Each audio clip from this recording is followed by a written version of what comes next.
প্রকৌশলী ইঞ্জিনিয়ার হওয়ার পরে একজন বেকার থাকবে কেন? কেন থাকবে? তার তো 1 সেকেন্ডের বেকার থাকার কোনো সুযোগ নেই। এখানে দুটি সমস্যা, একটা হচ্ছে আমাদের সামাজিক পরিবেশ, আর একটা হচ্ছে আমাদের মানসিক পরিবেশ। প্রথমটাই মূলত দায়ী, প্রথমটার জন্যই মানসিক সমস্যা তৈরি হয়। সমাজে সেই পরিবেশ না থাকার কারণে। সবাই একটা সমাজে চাকরিজীবী হলে চাকরি দিবে কে? কিছু লোক অবশ্যই চাকরিজীবী হবেন, আবার কিছু লোককে অবশ্যই উদ্যোক্তা হতে হবে। মনে কেউ কোনো কষ্ট নেবেন না। আমার একটা বাস্তব অবজারভেশন আজকে তুলে ধরতে চাই। বাংলাদেশের টেকনিক্যাল এডুকেশন দুইভাবে বিভক্ত। একটি হচ্ছে যেগুলাকে আমরা প্রকৌশল বিদ্যা বলে থাকি, ইলেকট্রোমেকানিক্যাল ইঞ্জিনিয়ারিং, এবং এর সাথে রিলেটেড যে শিক্ষা। আরেকটা হচ্ছে অ্যাগ্রো বেসড এডুকেশন, যেটাকে আমরা এগ্রিকালচার শিক্ষা বলে থাকি। বাংলাদেশে আমাদের গর্বের একটি বিশ্ববিদ্যালয় আছে, বুয়েট। একটাই ছিল আমাদের সময়। এরপরে ক্রমান্বয়ে আরও ইঞ্জিনিয়ারিং বিশ্ববিদ্যালয় তৈরি হয়েছে, কলেজ তৈরি হয়েছে। আগে কোনো বেসরকারি ছিল না, এখন বেসরকারি হয়েছে। যারা কৃষিবিদ একটু নীরবে চিন্তা করে দেখুন, তারা তো কম বেশি এই দেশকে দিয়েছেন। তারা প্রোটিনের অভাব পূরণের জন্যে মৎস্য এবং পশুপালন এই দুই খাতে তাদের মেধাকে বিনিয়োগ করার কারণে জাতি এখান থেকে সরাসরি বেনিফিট পাচ্ছে। ফসল এবং ফল উৎপাদনে তাদের রিসার্চগুলো জাতিকে সরাসরি এখন বেনিফিট দিচ্ছে। যদি এই ক্ষেত্রে তারা এগিয়ে না আসতেন, বাংলাদেশের মানুষের পেট বিদেশের কাছে ইজারা দিতে হতো। আমি তাদেরকে ধন্যবাদ জানাই। এই অসংখ্য মানুষের ত্যাগের বিনিময়ে আজকের এই বাংলাদেশ বড় প্রত্যাশায় বুক পেতে আছে 18 কোটি মানুষ, যে আমরা স্বাধীন একটি দেশে মানুষের মতো মানুষ হয়ে বসবাস করতে পারব, মর্যাদা নিয়ে বসবাস করতে পারব। আমার বেঁচে থাকার, আমার সম্মানের এবং আমার সম্পদের নিরাপত্তা থাকবে। যুবকরা কাজ পাবেন, কারো কাছে তারা অনুগ্রহের হাত পাতবেন না। যার যার যোগ্যতা অনুযায়ী তারা তাদের কাজ পাবেন। কিন্তু সেই পরিবেশ অর্ধ শতাব্দীর অধিক সময়ে আমরা বাংলাদেশে সৃষ্টি করতে পারিনি। তবে হ্যাঁ, যা পারিনি আগামীতে তা হবে না, এটা আমি মেনে নিতে রাজি নই। এই না পারার ইতিহাস থেকেই আমাদেরকে পেরে ওঠার ইতিহাস তৈরি করতে হবে ইনশাআল্লাহ।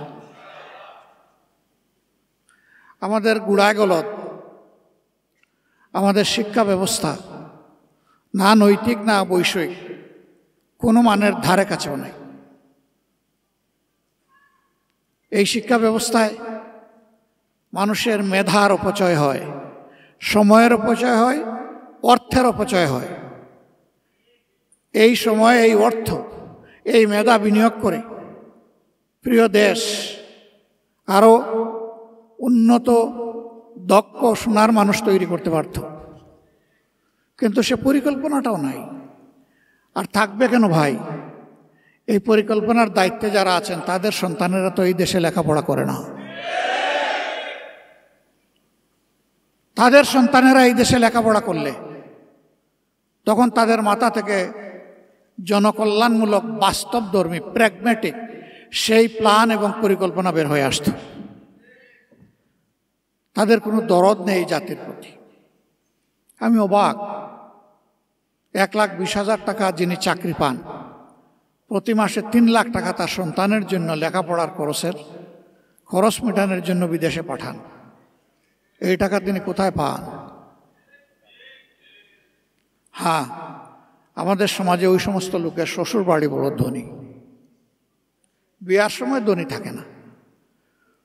উনার হাত ধরে শ্বশুর বাড়ির লোকেরা ধনী হয়ে যায়। কারণ জনগণের পকেট এবং কিসমত কেটে অসৎ লোকেরা যে টাকা উপার্জন করে ভয়ে নিজের অ্যাকাউন্টে রাখে না, কারণ এটা দেখাতে পারবে না তারা এর উৎস কি, সে কট হয়ে যাবে। আবার নিজের পিতৃপক্ষের যে আত্মীয় স্বজন আছে তাদের নামেও লেখে না, কারণ ঘরের ভিতরে প্রধানমন্ত্রী অনবরত তাকে উৎসাহিত করেন শ্বশুর বাড়িকে ভাগ্য পরিবর্তনের জন্য। অনেকেই কেঁদে কেঁদে জীবনের এক পর্যায়ে এসে বলেন, আমার আমটাও গেল, আমার সালাটাও গেল। যাদের কাছে তারা আমানত হিসাবে রাখেন তাদেরকেও একটু রিস্ক নিতে হয়। তো তাদের সুবিধাজনক সময় তারা বলে, মিয়া সাহেব, আপনার যান বাঁচানোর জন্য আপনার বোঝা তো আমার ঘাড়ে রেখেছিলেন, আমি আপনাকে চিরতরে ওই বোঝার দায় থেকে মুক্তি দিয়ে এই বোঝা আমি কবুল করে নিয়েছি, এটি এখন আমার দায়, যেহেতু আমি নিয়েছি মালিকানাটাও আমাকে দিয়ে দেন, এদিকে আর ফিরে তাকাবেন না। মানসিক ভারসাম্যহীন হয়ে অপদস্থ হয়ে দুনিয়ায় বাকি জিন্দেগিগুলা তাদেরকে কাটাতে হয়। সম্মানিত ভাইয়েরা, কি হবে এত সম্পদ দিয়ে? খোলা আসমানের নিচে গিয়ে আপনি যদি আসমানকে স্পর্শ করার জন্য হাত উপরের দিকে বাড়ান, আপনি নিঃসন্দেহে ব্যর্থ হবেন, আপনি আসমান স্পর্শ করতে পারবেন না। কিন্তু আপনি যদি নিচের দিকে হাত প্রসারিত করেন, অবশ্যই মাটিতে গিয়ে আপনার হাত ঠেকে যাবে, আপনি মাটি স্পর্শ করতে পারবেন। মানব জীবনের দুটি অবস্থার যে কোনো একটা হতে পারে। হাউ মাচ আই নিড, আমার কত কিছু প্রয়োজন, এইটার কোনো হিসাব কেউ জীবনে মিলাতে পারে না এবং পারবে না। এরকম ঊর্ধ্বাকাশের দিকে যারা লোভ লালসা নিয়ে তাকাবে, ওদের লোভ কবরে যাওয়ার আগে পূরণ হবে না। আদম সন্তানের লোভের পরিসমাপ্তি ঘটবে কবরের মাটি দিয়ে, এর আগে নয়।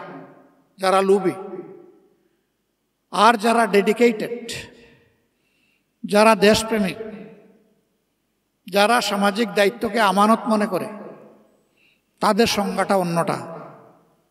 তাদের সংজ্ঞা হাউ মাচ আই নিড নয়, তাদের সংজ্ঞা হচ্ছে without what I can do, কত কিছু ছাড়া আমার চলে আমি দেখব,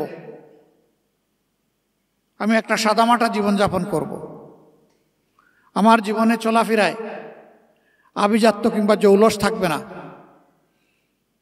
10টা সাধারণ নাগরিক যেমন চলে, আমার জীবনটাও তেমন চলবে। এরকম সাহসী সিদ্ধান্ত যারা নেয়, তারা অন্তরের পরম প্রশান্তি এবং সামাজিক মর্যাদা সর্বক্ষেত্রে তারা লাভ করে থাকেন।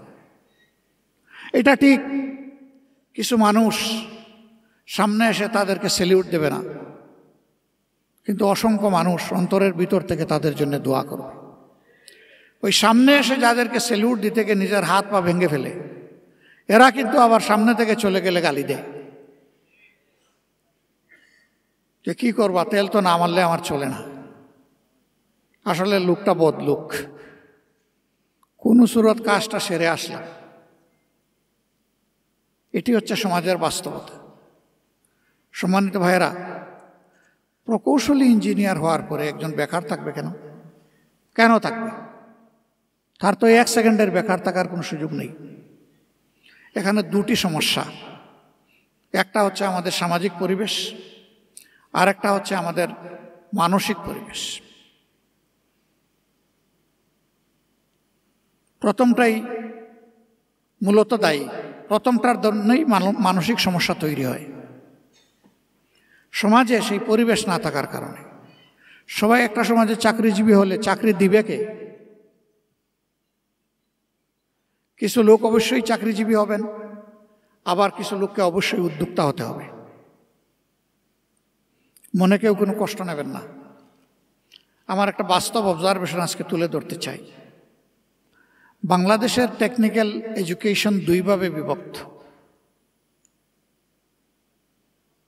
একটি হচ্ছে যেগুলাকে আমরা প্রকৌশল বিদ্যা বলে থাকি, ইলেকট্রোমেকানিক্যাল ইঞ্জিনিয়ারিং, এবং এর সাথে রিলেটেড যে শিক্ষা। আরেকটা হচ্ছে অ্যাগ্রো বেসড এডুকেশন, যেটাকে আমরা এগ্রিকালচার শিক্ষা বলে থাকি। বাংলাদেশে আমাদের গর্বের একটি বিশ্ববিদ্যালয় আছে, বুয়েট। একটাই ছিল আমাদের সময়। এরপরে ক্রমান্বয়ে আরও ইঞ্জিনিয়ারিং বিশ্ববিদ্যালয় তৈরি হয়েছে, কলেজ তৈরি হয়েছে। আগে কোনো বেসরকারি ছিল না, এখন বেসরকারি হয়েছে। যারা কৃষিবিদ একটু নীরবে চিন্তা করে দেখুন, তারা তো কম বেশি এই দেশকে দিয়েছেন। তারা প্রোটিনের অভাব পূরণের জন্যে মৎস্য এবং পশুপালন এই দুই খাতে তাদের মেধাকে বিনিয়োগ করার কারণে জাতি এখান থেকে সরাসরি বেনিফিট পাচ্ছে। ফসল এবং ফল উৎপাদনে তাদের রিসার্চগুলো জাতিকে সরাসরি এখন বেনিফিট দিচ্ছে। যদি এই ক্ষেত্রে তারা এগিয়ে না আসতেন, বাংলাদেশের মানুষের পেট বিদেশের কাছে ইজারা দিতে হতো। আমি তাদেরকে ধন্যবাদ জানাই। রিসার্চে আরও যদি তাদেরকে উৎসাহিত করা হয়, লজিস্টিক দিয়ে, পর্যাপ্ত ফান্ড দিয়ে, দেশ আরও বেশি উপকৃত হবে ইনশাল্লাহ। কিন্তু আমরা যদি মেধার দিক থেকে দেখি, এইচএসসি পাশ করার পরে আমাদের সময় ট্রেন্ড ছিল প্রথমে বুয়েটে যাবে, না পাইলে মেডিকেলে আসবে, এরপরে এগ্রিকালচারে যাবে, তারপরে জেনারেল এডুকেশনে যাবে, এবং সেখানে প্রায়োরিটি বিশেষে ঢাকা বিশ্ববিদ্যালয়। এই ছিল তখনকার ট্রেন্ড। আন্ডার গ্রাজুয়েশনে মানুষ কেমনে কোন দিকে ঢুকবে।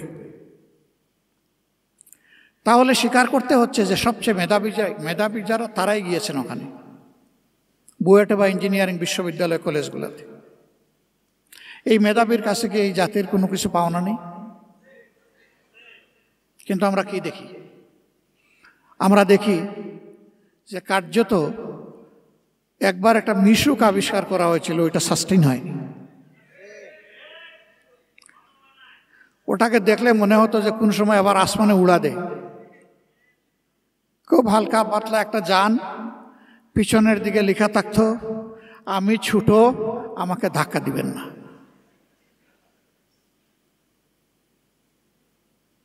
আমাদের আবিষ্কার চোখে পড়ার মতো আর অনেক কিছু হতে পারত।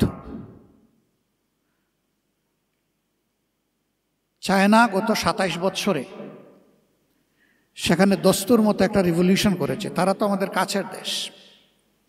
ভারতেও অনেক উন্নতি অগ্রগতি হয়েছে। আমাদের এখানে প্রকৌশল সেক্টরে হয়নি কেন? 3 কারণে। প্রথমে ইন্টেনশনের অভাব বা প্ল্যানের অভাব, দ্বিতীয়ত পৃষ্ঠপোষকতা অথবা সাপোর্টের অভাব, তৃতীয়ত ভিশনের অভাব, চতুর্থত কারেজের অভাব, পঞ্চম হচ্ছে এফোর্টের অভাব। এই 5 অভাবের কারণে আমরা পিছিয়ে পড়ে আছি। আমরা এই গুণে ধরা বাংলাদেশ ইনশাআল্লাহ বদলাতে চাই, এবং জনগণের সহযোগিতা পেলে, আল্লাহ তাআলার আসমানি সাহায্য পেলে ইনশাআল্লাহ এটা সম্ভব। আমরা বিশ্বাস করি 5 বছরে উন্নয়নের বুলেট ট্রেন আমরা চালু করতে পারবো না, কিন্তু ইনশাআল্লাহ এক্সপ্রেস ট্রেন আমরা চালু করতে পারবো। এক সময় বুলেট ট্রেনও চালু হবে ইনশাআল্লাহ। ইনার্শিয়া অফ মোশনে তখন সিভিলাইজেশন সামনের দিকে চলতে থাকবে আল্লাহ চাইলে। আমাদের সমাজে দায়িত্ববোধের চাইতে মর্যাদার লড়াইটা বেশি হয়। আমি যদি দায়িত্ববোধের সাথে আমার দায়িত্বটা পালন করি, মর্যাদা আমার পিছনে গোলামের মতো লেগে থাকবে। দুনিয়ার মানুষ মর্যাদার চিন্তা করে না। জাপানের মানুষ 9 ঘন্টা কাজ করে। এই 9 ঘন্টার ভিতরে 1 ঘন্টা তাদের লেজার পিরিয়ড, 40 মিনিট তাদের লাঞ্চের জন্য, 10 মিনিট তাদের প্রথম ব্রেকফাস্টের জন্য, আরও 10 মিনিট হচ্ছে লাইট ব্রেকের জন্য।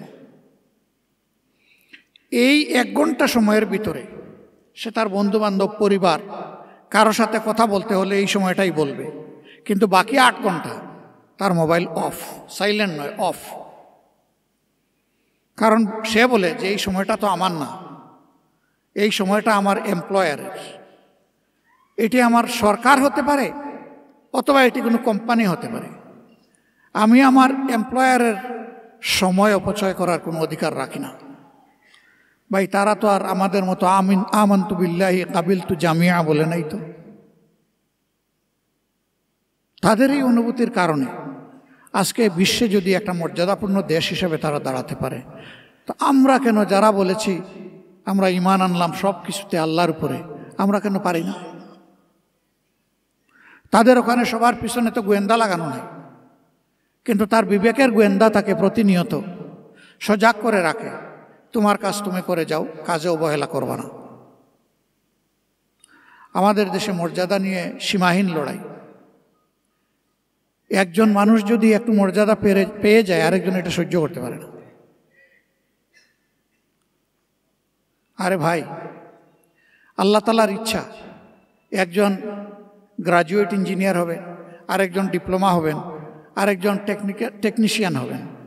এই 3 স্তর মিলেই তো আমাদের উন্নয়নের চেইন। তো যদি টেকনিশিয়ানরা কাজ না করে, তো ডিপ্লোমা ইঞ্জিনিয়ার ভাইয়েরা কি করবে? তারা কি ওই কাজটা করতে পারবে? আবার ডিপ্লোমা ইঞ্জিনিয়াররা যদি ফিল্ড লেভেলে টেকনিশিয়ানদেরকে প্রপার সাপোর্ট না দেয়, তাহলে গ্রাজুয়েট ইঞ্জিনিয়ার যারা, তারা কি বাকিটা সব কুলিয়ে ফেলতে পারবে? পারবে না। তাহলে একটা কম্পোনেন্ট আরেকটা কম্পোনেন্টের কমপ্লিমেন্টারি।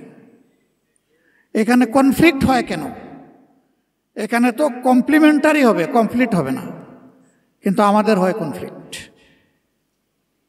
এই রিকগনিশন মানি না, ওই রিকগনিশন মানি না। ভাই, আপনি উপরের দিকে উঠেন, আরেকজনকে লাথি মেরে নিচে নামাইয়েন না, তাকে তার জায়গাটা দেন। আপনার জন্য দোয়া করি, আপনি উঠতে থাকেন উপরের দিকে, জাতিকে আপনি দিতে থাকেন, আর ওই লোকটাকেও তার মতো দিতে দেন। আমরা আপনাদেরকে কথা দিচ্ছি, ইনশাআল্লাহ আল্লাহ তাআলা যদি এই দেশের খেদমত করার সুযোগ আমাদেরকে দেন, তাহলে 1 মিনিটের জন্য আপনার কর্মস্থল ছেড়ে রাস্তায় আসতে হবে না দাবি আদায়ের জন্য। ইনসাফের ভিত্তিতে যার যেটা পাওনা সেটা তার হাতে তুলে দেওয়া হবে। আমাদের কমিটমেন্ট বেসিক 3টা। নাম্বার 1, আমরা এই ভাঙ্গা চূড়ার শিক্ষা ব্যবস্থা রাখবো না। এখানে প্রথম ফোকাস আমাদের, ফার্স্ট অ্যাটেনশন। আমার মেরুদণ্ড নাই তো আমি দাঁড়াবো কিভাবে, আমি বসবো কিভাবে? মেরুদণ্ড ছাড়া তো শুইতেই পারবো না, আমি তো একটা ফুটবল হয়ে যাব। প্রথমে মেরুদণ্ডেই চিকিৎসার জন্য হাত দিতে হবে। এখন কেউ যেন আবার অপপ্রচার না করে যে উন্নয়নের শিক্ষা বাদ দিয়ে এখন শুধু হাদিস কোরআনের শিক্ষা দেওয়া হবে। আরে ভাই, হাদিস কোরআনের ভিতরেই তো সব উন্নয়ন আছে, এবং এটাকে সাপোর্ট করতে গিয়ে দুনিয়ার যত উন্নয়নের শিক্ষা সব ইনকর্পোরেট করা হবে ইনশাল্লাহ। আমরা শুধু যে শিক্ষা মানুষের মধ্যে অনৈতিকতা সৃষ্টি করে, মানুষকে করাপ্ট বানায়, মানুষকে একটা ইতর প্রাণী বানায়, আমরা ওই শিক্ষা দেব না। মানুষকে যে শিক্ষা মানুষ বানায়, যে শিক্ষা প্রত্যেকটা মানুষকে সম্মান করতে শেখায়, মর্যাদা দিতে শেখায়, আমরা ইনশাল্লাহ সেই শিক্ষাটাই আমাদের ছেলে মেয়েদের হাতে তুলে দেব। এবং এই শিক্ষার সাথে সর্বোচ্চ বৈষয়িক উৎকর্ষের শিক্ষাটাও থাকবে। নৈতিক আর বৈষয়িক 2 শিক্ষার মহামিলন হবে ইনশাআল্লাহ, যার ফলে শিক্ষার পাঠ চুকে একটা ছেলে কিংবা মেয়ে বের হওয়ার পরে তার যোগ্যতা অনুযায়ী সে কাজ পেয়ে যাবে। হয় সে উদ্যোক্তা হবে, না হয় সে সার্ভিসের একটা জায়গা পেয়ে যাবে, সে বেকার থাকবে না।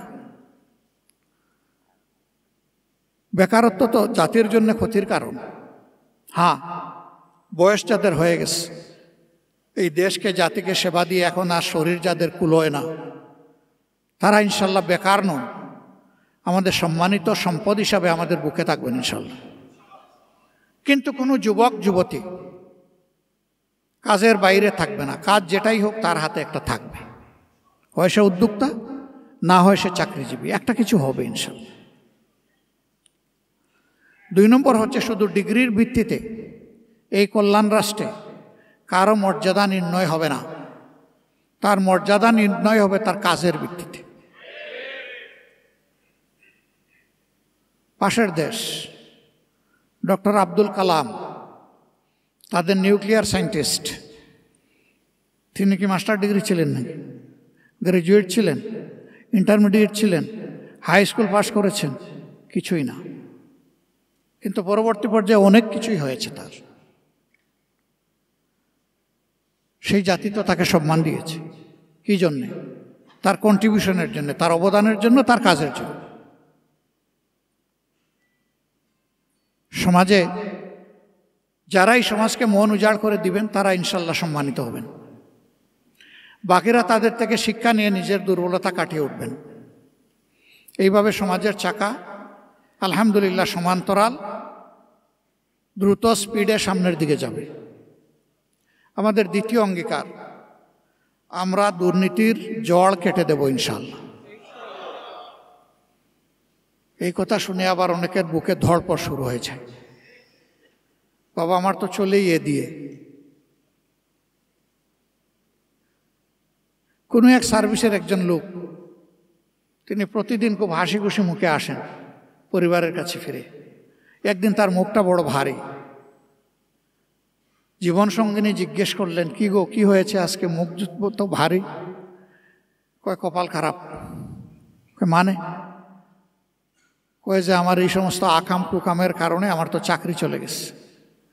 তো বলে, আরে মিয়া রাখো, তোমার চাকরিতে কত, আসল তো তোমার মফস্বল। বলে গো সখী, চাকরিও নাই মফস্বলও নাই। চাকরি চলে গেলে আর মফস্বল থাকে না। সম্মানিত ভাইয়েরা, এরকম যারা মফস্বল নির্ভরশীল, মফস্বল বলতে আমি কি বুঝাতে চেয়েছি নিশ্চয়ই আপনারা বুঝেন, তারা চিন্তায় পড়ার কোনো কারণ নেই তো। কেন চিন্তা করবেন? ওই যে বললাম না, অবৈধ সম্পদ কোথায় লুকাবে তাই নিয়ে বড় পেরেশান। সুস্থ মানুষটির হয় ডায়াবেটিস, হাজার জাতের মেটাবলিক ডিসঅর্ডার হয়, তার রাতের ঘুম হয় না, কোনো ঔষধে কাজ হয় না, ছটফট করে, অশান্তি। ওই যে অবৈধ সম্পদ, কিভাবে এটা বুক করবে আর কিভাবে এটাকে প্রোটেক্ট করবে? না, সেদিন এটার আর কোনো ভয় থাকবে না। আপনি যা পাবেন তাই দিয়ে সম্মানজনকভাবে আপনি চলবেন।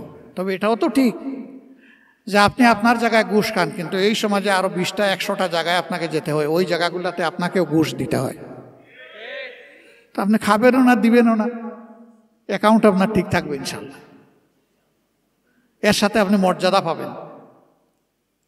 হ্যাঁ, এটাও দেখতে হবে যে সার্ভিসের ডেপথ এবং ওয়েট যত, সেই সার্ভিসে তাকে বেতন কাঠামোটা সেইভাবে সমন্বয় করতে হবে। মনে করেন পুলিশ 24 ঘন্টা ডিউটি, কখন দাগ পড়ে ঠিক নাই, অস্ত্র হাতে আছে, আবার তার প্রতিপক্ষের হাতে অস্ত্র আছে, তাকে কিন্তু জীবনের ঝুঁকি নিয়ে এই দায়িত্ব পালন করতে হয়। কিন্তু তাকে যদি ফকিরের ভিক্ষা বেতন দেওয়া হয়, তাহলে সেই ঝুঁকি নিতে যাবে কেন? তাকে তো সম্মানিত করতে হবে। এটা করা হয় না বলেই এই সমাজে আজকে কোনো শান্তি নাই। কারণ বেড়াই তো সব দান খেয়ে ফেলছে, প্রোটেক্ট করবে কে? আর এ রোগ এমন যে এটা ছোঁয়াছুঁয়ে রোগ, একজনের কাছ থেকে আরেকজনের মাঝে প্রপাগেট করে। এটা যদি উপড়ে ফেলা হয়, এখন বাংলাদেশের যে জিডিপি আলহামদুলিল্লাহ জাম দিয়ে এটা মিনিমাম ডাবল হবে। এরপরে এর বেনিফিট সারা জাতি পাবে। নগাঁও থেকে একটা ট্রাক, 3 টনি ট্রাকে কারওয়ান বাজারে সবজি নিয়ে আসতে আর 2750 টাকা ঘুষ দিতে হবে না। গতকালকার পত্রিকায় আমার মতো আপনারাও দেখেছেন বিভিন্ন জায়গায় কি পরিমাণ ঘুষ দিতে হয়, কাদেরকে দিতে হয় সেইটা ওখানে বর্ণনা করা হয়েছে। তবে সৎসাহসের অভাব ছিল। রাজনৈতিক এরা কারা এদের পরিচয়টা বলা হয়নি, ওটা বলে দেওয়া দরকার ছিল। আমি হলে আমার নামও বলে দেন, অসুবিধা কি? জাতি জানুক কে এসে, তাহলে এই দুর্বৃত্তরা অন্তত ভয় পেত। কিন্তু ওই রকম ইনডিরেক্ট রিপোর্টে ভাই বড় কোনো কাজ হয় না। মিডিয়ার ব্যক্তিরা এখানে আছেন, আমি বলবো আসল জায়গায় হাত দেন আপনারা। সাদাকে স্পষ্ট করে সাদাই বলবেন, কালোকে কালো বলবেন। সেই কালো আমি হলে আমাকেও ছাড় দেবেন না। তাহলেই মিডিয়ার যে স্লোগান, যে মিডিয়া হচ্ছে জাতির দর্পণ, ইয়েস, এটা ফুলফিল হবে। আর সাংবাদিক হচ্ছেন জাতির বিবেক। এই দুই জিনিস সোনায় সোহাগায় সমন্বয় হয়ে যাবে ইনশাল্লাহ। আমি জানি অনেক অবৈধ চাপ আপনাদেরকে বিব্রত করে। সত্য রিপোর্ট ছাপার পরে ভীম রুলের চাকে ডিল মারা সমান হয়ে যায়। এখানেই তো সাংবাদিকতার মজা। ওই ভীম রুলের কামড় সহ্য করে যিনি সাংবাদিকতা করতে পারবেন তিনিই সঠিক সাংবাদিক। আমি বলি রাজনীতিবিদদের দুটি কলজা লাগে আর সাংবাদিকদের লাগে তিনটা। মানে তাদেরকে ভীষণ সাহসী হতে হয়, দুঃসাহসী হতে হয়। আপনারা পারবেন ইনশাআল্লাহ। শুধু একটা শক্ত সিদ্ধান্তের ব্যাপার। আর অগ্রিম বলে রাখলাম, রেকর্ড মুছে ফেলিয়ে না, আর্কাইভে রাখবেন ইনশাআল্লাহ।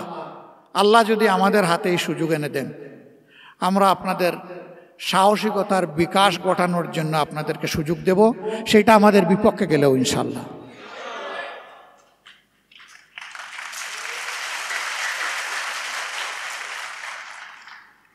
সমাজের দুই ক্লাসের মানুষকে চার দিক থেকে দেখতে হয়, 4D ডাইমেনশন। এক দল হচ্ছে রাজনীতিবিদ যারা সমাজ বদলাতে চায়, আরেক দল হচ্ছে সাংবাদিক যারা সমাজের অধিকার পাহারা দিতে চায়।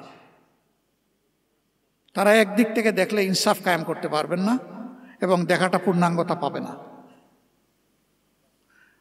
আবার চারজন সাংবাদিক মিলে চার দিক থেকে দেখলেও হবে না, একজনকেই ঘুরে ঘুরে চার দিক দেখতে হবে।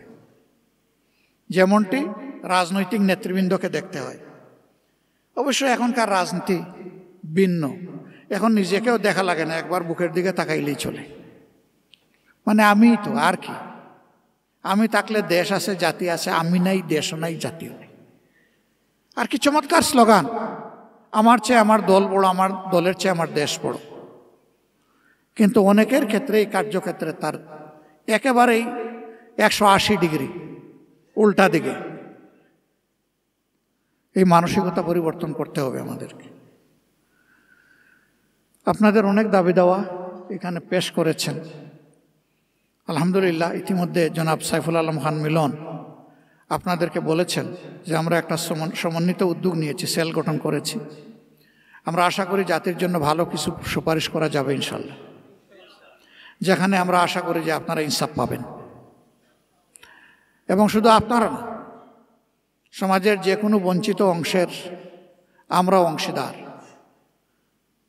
অধিকার আদায়ে তাদের সাথে আমরা সমান তালে কাজ করব ইনশাল্লাহ। তবে দেশ এবং জাতিকে বাঁচিয়ে হত্যা করে নয়। এমন কোনো কর্মতৎপরতা, এমন কোনো আন্দোলন কর্মসূচি কারোই নেওয়া আমাদের ঠিক হবে না যেটার কারণে আমার দেশ এবং জাতি ক্ষতিগ্রস্ত হয়। ভাই, দেশ জাতি তো কোনো অপরাধ করে নাই। অপরাধ করলে উপরতলায় যারা রিভলভিং চেয়ারে বসে আছেন তারা করতে পারে। সাধারণ মানুষ তো আপনার আমার কোনো ক্ষতি করেনি। অতএব সমাজের এই ট্রেন্ডগুলোরও সংশোধন আমাদের করতে হবে। এই সব কিছু মিলেই আমাদের মানসিকতার পরিবর্তনটা দরকার। আজকের এই সম্মেলনের মধ্য দিয়ে নতুন একটি অধ্যায়ের সূচনা হোক। অন্তত আপনারা শপথ নেন যে আল্লাহর দেওয়া দুটি হাত, কখনো এই দুই হাত দিয়ে কারো হক নষ্ট করা হবে না এবং কারো সম্পদের উপর অন্যায়ভাবে এই দুটি হাত পড়বে না। এই উদাহরণটা আপনারা সেট করেন সূর্য তো একটাই, কিন্তু সে তো প্রত্যেকটা উপগ্রহকে আলোকিত করে রাখে, শুধু দুনিয়াকে না। আপনারা এক একজন এক একটা সূর্য হয়ে এই দেশকে আলোকিত করবেন, এটা আমার প্রত্যাশা। যদি ভাই আপনাদের কাছে এটা জাতি না পায়, আর কার কাছে যাবে একটু বলবেন আমারে? আর কি আর একটা ঠিকানা আছে কোথাও এটা আশা করা যাবে? তো আমার ঘর থেকে, আপনাদের থেকে, নিজের থেকে আমরা শুরু করি ইনশাআল্লাহ। হয়তো আপনারা আছেন, আরও শক্ত হয়ে যান জাতির জন্য, দেশের জন্য। মর্যাদা দেওয়ার মালিক আল্লাহ। তো ইজ্জু মান তাশা ও তুযিল্লু মান তাশা ও বিয়াদিকাল খায়র ইন্নাকা আলা কুল্লি শাইইন কাদির। ইজ্জত এবং বেইজ্জতি আল্লাহ তাআলার হাতে, এবং তিনি তাই দিবেন। কথা কম বলবো নিয়ত করে দাঁড়ালাম, কিন্তু অনেক কথা বলে ফেললাম, আমাকে ক্ষমা করবেন। আসুন সবাই মিলেই প্রিয় দেশটাকে আমরা গড়ে তুলি।